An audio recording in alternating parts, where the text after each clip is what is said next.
They're struggling. And whether it's a job they're struggling with, whether it's, I just feel like COVID brought on so much heaviness in this world. And I feel like it also kind of exacerbated, I don't know if that's the right word or not, but I feel like it really amplified so many of the things that were lying underneath, you know, and it's things that we want to run from.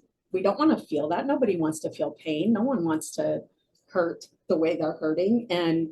And so with COVID, we just had to sit in it. It really forced us to sit in it, which, to be honest with you, as difficult as it is, as hard as it is, I really feel like it's also a good thing. And I don't say that lightly because I know the pain. I've sat there in it.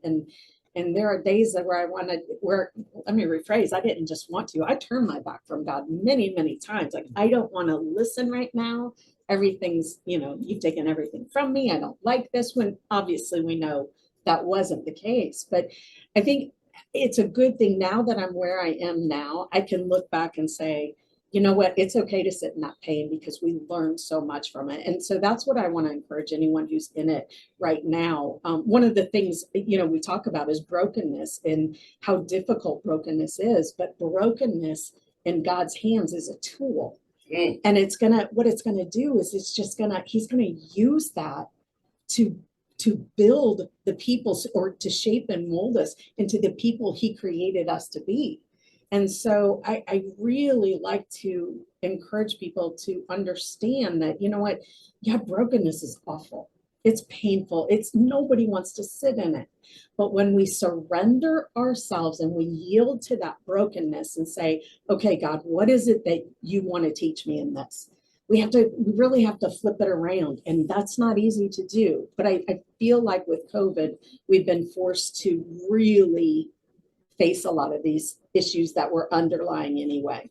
Tammy Rossell is here dropping nuggets of knowledge. That is for sure.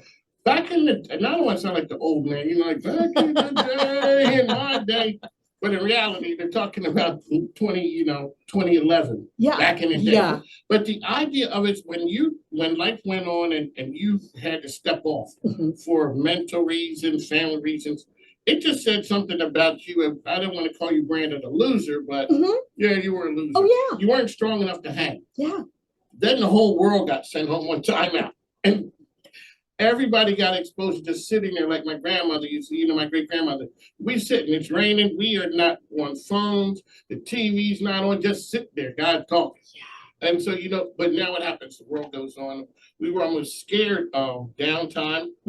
My wife is on me, hey, get off the phone. I'm like, the world could end. How am I going to know? Yeah. Okay, Mr. Funny Man. Yeah, keep that up.